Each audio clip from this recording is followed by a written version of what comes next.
All right, hello, friends. It is Jasmine back again with a second collaboration for our series for brides who are getting married. And you just want to know a little bit about what you should expect, how you can stay sane throughout the entire process. And today I have a special guest. She is a photographer, and I am going to go ahead and let you introduce yourself. Okay, thanks, Jasmine. So my name is Sthefanie Carriker. I am a wedding photographer based out of Charlotte, but I do serve the Southeast. I've shot all the way from Tennessee down into South Carolina, all the way down into Florida. And I think when I talk about wedding photography, because there's so many different aspects in the sense of like editing and style, when people ask me, so what kind of photography do you do? I always say that my images are classic and they're candid and they're colorful and they're kind of the way that you see your wedding day just a little bit brighter. Yes, I love that. I love how you just kind of like gave a nice description of your style because it's so big when it comes to photography. And for a bride who is, just starting, to find her vendors. I personally just got married last month. Oh, And yes, thank congratulations. you. Thank you. And the process of finding vendors that fit my style, it definitely was a little bit of research. So I would love to just kind of like start off there with the first tip. What is the most realistic way, or any kind of tips and tricks for a new bride to figure out what would be a good budget to find a photographer for their wedding day? Okay. This one is a question that I think about all the time because I'm sure as with any industry, even with like bridal hair and makeup, there's a difference when a bride says, I want a sleek low bun and lashes and that's it. And then there's the bride that wants like this super elaborate tons of makeup. So just like in any type of vendor with wedding, especially there can be a huge variance in pricing because there's not only just a price, you're also looking at experience, how long the photographer has been in the industry. Mhm. Another big factor is whether the photographer shoots film or not. You're seeing more and more film photographers or hybrid, which is a mixture of film and digital, and that really does make the price a little more expensive because film is a luxury item and it does, it's a huge cost to the photographer as well. And then also you have factors of how long you want coverage. Some brides want reception coverage or the day before a wedding rehearsal coverage plus a 12-hour day going well into the next day. Yeah. And then location as well too. If you're local, your wedding cost is going to be a lot more affordable than if you want to do a destination engagement session and you're having your wedding in a completely different state. And it's something that actually a lot of my photographer friends and I chat about a lot with pricing because it can vary so much. The number one thing I will say about pricing, obviously every bride has a budget. You can't, if your budget is, 4,000 or 5,000, you can't expect to book an $8,000 photographer for your budget. But the number one thing that when I come talk about pricing is that what is the most important thing for your wedding? You have to list out because you have so many vendors. You have a venue, you have a florist, you have a wedding planner, you have caterers, photographers. It's a whole slew. So I tell brides when you're trying to factor in how much you're going to spend for your wedding photography, really find, what on the totem pole, how far up is photography for you? Mhm. Because if for you, some brides, maybe their venue and their florist for them is a lot more important than their photography. Or Mhm. maybe some brides want to plan their own wedding and they don't have the cost of a planner. Planners are incredible and amazing, and I highly recommend having planners because on your Absolutely. wedding day, you don't want to have to worry about anything. But from what I can tell, just in the Charlotte area, um, it really depends on those factors: the experience of the photographer, whether they're shooting film or not, how long of coverage you're going to have. So on the low end, I see beginner photographers anywhere from like $2,000 to $3,000, and then more experienced photographers are in the 3 to 4, and then you're going in the 5, 6, 7, 8, sometimes even $10,000 for photography in the higher and more luxury market. So there really is a huge range in the cost. But the most important thing, I think, when you think about the price, is you have to remember this is the person that's going to be with you your entire day. And they are going to be the one who's going to be responsible for recording all the little moments. You're going to be able to look back over your photos for years to come, pass them on down to your children and your grandchildren, hopefully. So I tell brides, like, regardless of budget, it is so important that you love your photographer. So getting to meet with them, whether it's a Zoom call or a phone call or meeting in person, you want to make sure that you guys, your personality matches, that you feel comfortable, that your photographer really puts you at ease, that your job is just to show up and be in love, and they're going to take care of everything. And honestly, on a wedding day, when you have 1,000 things going on, it's priceless to know that I'm going to show up and my photographer is going to take care of everything. She's going to capture amazing moments, regardless of the weather, if it's going to be horrible or the lighting, that they can take care of everything, regardless of what the day looks like. Absolutely. I love that. And it's so true because they are going to be like your own personal paparazzi. And if Mhm. you don't vibe well, it's going to show in photos. Yeah. And that's a tip that I always like to tell brides when it comes to finding somebody for hair and makeup, because we are probably like the first people that they see on their wedding day, your hair and makeup, your photographer, your videographer, and it really just sets the tone. So I absolutely love those tips. And just like you said, there's a range from, the starting point all the way up to the luxury to $10,000. So you gave so many gems with that tip. And I think that is really going to be helpful for brides who are in the very beginning process of finding who they want to have do their photography for their big day. So my second question is, so you kind of mentioned this a little bit of different styles of photography, just how our aesthetic is, natural glam, but a little bit like 2.0, so that you feel like your confident self, right? And then you have like the full glam, you have the Kim Kardashian Mhm. transformational makeup. So when it comes to photography, is there a difference between photography styles? I know you mentioned a little bit about film, but when it comes to somebody's personal style, is that something that they can adapt to?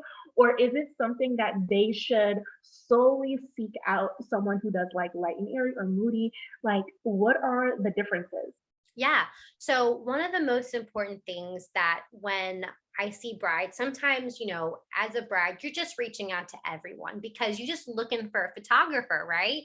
But like I had said, this photographer is basically, and I hate to use cliche words like storyteller, but we really are.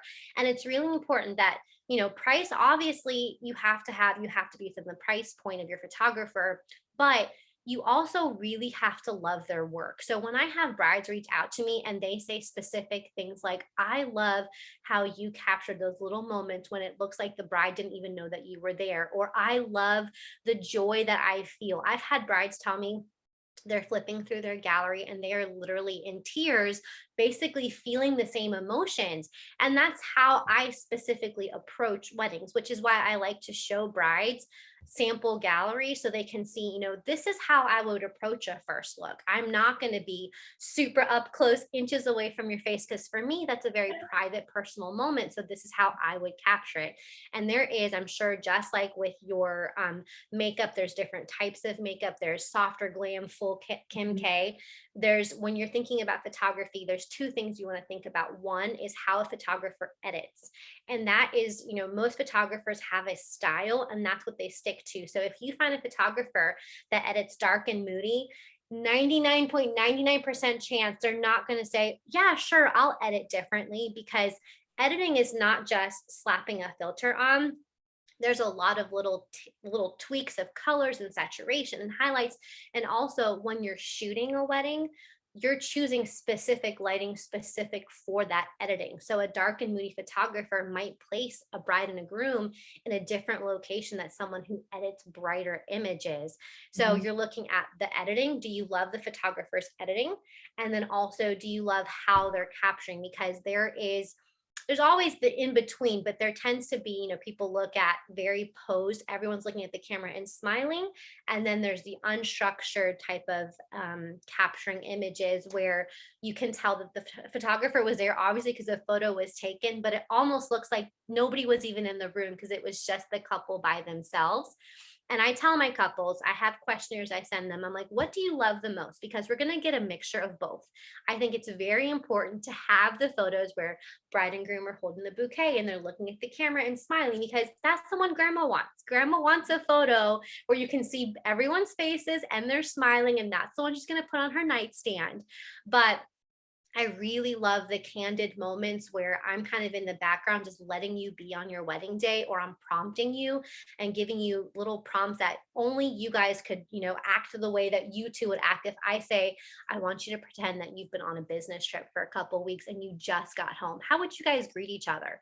Only that couple would know how to act that way. So it feels more genuine to me, but that's just my approach of photography and capturing a moment. So it's really important that when you're talking to the photographer, you're looking at the colors and their editing, and you're also looking at, if you want a wedding where everyone all the time is looking at the camera and they're like very beautiful but standard, looking at the camera, holding the bouquet, looking away, if that's what you want, and the photographer's gallery is full of unposed raw moments, you're not going to get that from that photographer. So it's really important that you ask them and say, what is your approach? Are you more of a candid? Are you a structured photographer? And how do you edit? And that's why it's great being able to look at websites and also ask if they have available galleries that you can actually look through and then imagine what your wedding day. But bonus tip is, when you are looking at galleries, is to remember everyone's wedding day is different and every couple is different.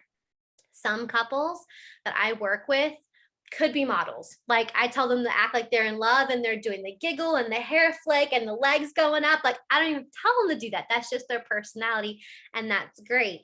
But if your personality is very quiet and reserved and you're not comfortable doing that, that's totally fine. But just remember that when you're looking at someone's gallery where they're very flamboyant and they're, very wild and carefree, it'll be captured that way, but it won't look exactly the same because a different couple, a completely different wedding. That's a ton of amazing tips. And one thing that kind of popped into my head as you were saying that is, have a Pinterest board of poses that catch your eye, or moments that catch your eye. So if you're like, I don't know if I like structure, do I like more posing? Then you can kind of go back to your reference board of visuals that you already love to see what you're already gravitating towards. Hmm. Right. So that's just one thing that popped into my head. But yeah, those are all amazing questions. Definitely look at their portfolio, definitely look at their gallery. That's definitely going to give you some insight of what they would want to kind of like pose you as. Right. And of course, if you see some styles of, poses, always have a conversation with your photographer, your videographer, to see like, hey, these are some of the poses that we like. Is this something that is more your style? Right. Or maybe you can refer us to somebody who this might, Exactly. be their jam. This might be like their aesthetic of posing couples. So those were a lot of amazing tips. So my final question is, of course, when it comes to finding vendors and all of the fun things that come with weddings, where is the best place for new brides to go to really find somebody who is going to show up on the wedding day, most importantly, and who they can kind of vibe with? Are there any locations where they should be searching? What are your best tips for that? So I think it's different for every photographer, every business. I personally am very active on social media, and especially Instagram.